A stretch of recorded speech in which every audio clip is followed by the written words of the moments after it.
Hey everybody, Joanna here. I'm excited today because I am going to be sharing with you how I'm making some postpartum peri-pads. And I've had 4 babies. I'm pregnant with my 5th, and I've had 2 at a hospital and I've had 2 at home. And a treat that you get when you're in the hospital is they give you these nice pads with one of those, like the crack freeze thing on the inside, and it helps give you some postpartum comfort after delivery. And so I'm going to make a healthier mock-up of that and share that with you guys. And these are great. You can actually freeze them, take them with you to the hospital. If you're having a hospital birth, take them to the birth center, or if you're at home, you've already got them with you. And so we're using a recipe.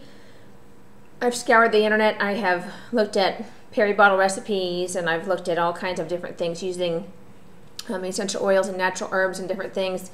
This one is pretty easy. We're going to use about a cup of water, quarter cup of witch hazel, and I'm going to add some aloe and then some of my favorite essential oils in there. And we're going to go ahead and get started. So right now, because of the ratio, I'm going to go ahead and do 2 cups of water.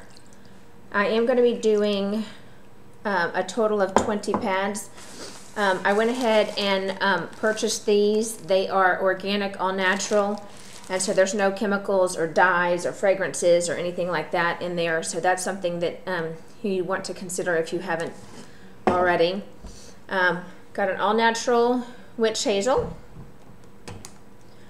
And so total we're going to do half a cup of that.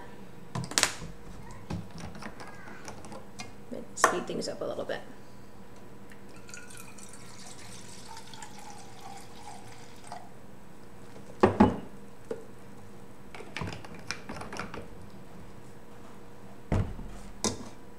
Okay, we're going to add that to our water.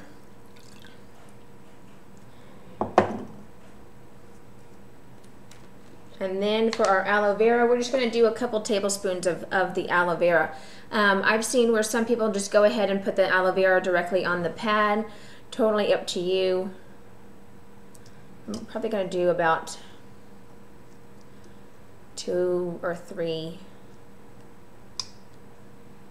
And the reason I'm putting this in the measuring cup is because essential oils and water don't mix well. And so I'm going to go ahead and put my essential oils either in the witch hazel or in the aloe so that I can mix them up a little bit before I put them in the water. The main oil that I've seen for this is lavender, but I have talked with a few oily midwives, and they also recommend oils like geranium and Melrose, especially if there's any kind of tearing. I mean, you have trauma to that area anyway.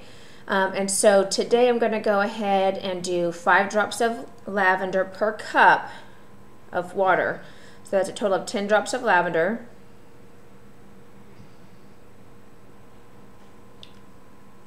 And then just 2 drops each of Melrose and geranium.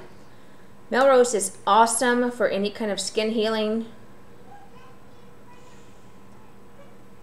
Okay, so a total of 4 drops of Melrose and a total of 4 drops of geranium.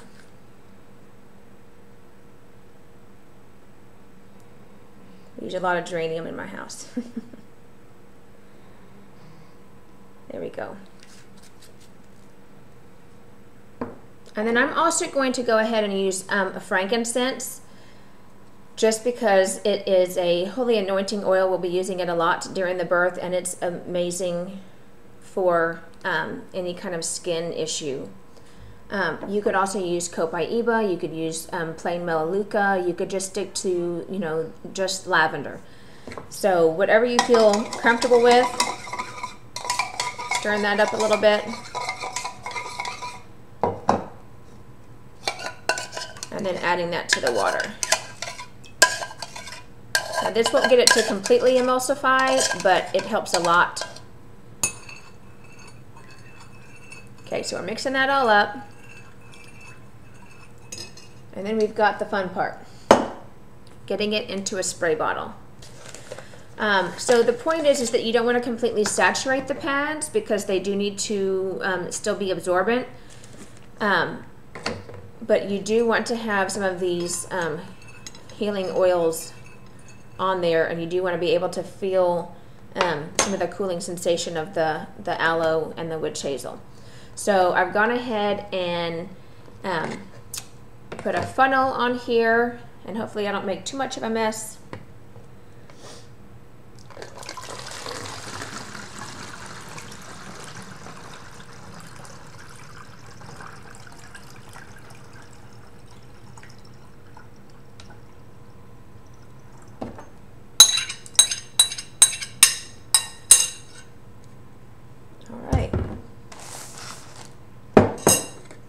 So the other benefit of having it in a spray bottle is that you can shake it as you're spraying.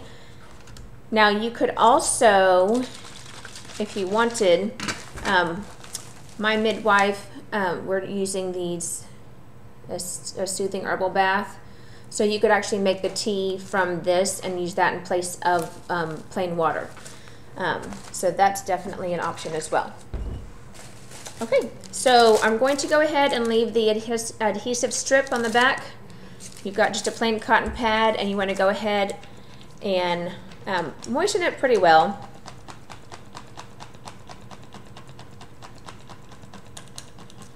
Let's see. There we go. Again, like I said, you want it moist but not saturated. And I am using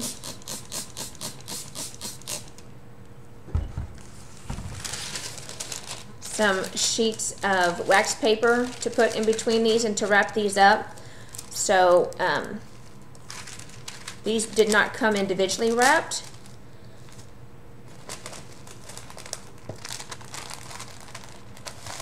That's something that you can do to kind of make it easier on whoever is helping you with your postpartum care. And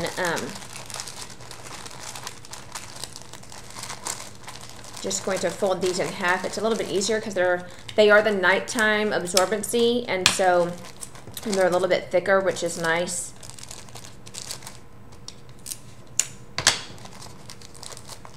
All right, so I've got one pad right there, and then I'm going to go ahead and put this in a gallon zipper bag and put that in the freezer. So that's something that is really, really nice to keep on hand right after delivery and in the few days following. And actually, if it's kept in a glass bottle, you can actually refill your peri bottle and use that as well in the peri bottle. So I'm going to go ahead and finish this up. I hope you guys enjoy the video, and I'll come back after we have baby and let you know how well they work. Y'all make it a great day. Thanks. Bye-bye.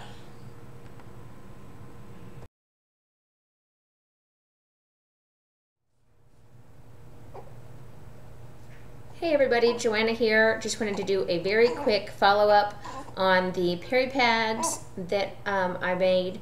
And obviously we've had our little one and we're doing great. He's 7 weeks old this week, and wanted to thank everyone for their support. The peri pads were amazing, really helped a lot with the discomfort after giving birth, and would definitely recommend them to any mama that's having a blessing. And also the Clariderm spray, worth every cent. So great combination to have the Clariderm spray and the peri pads. So all right, I hope everybody has enjoyed the video and look forward to hearing everyone else's responses. Be blessed. We'll talk to you later. Bye-bye.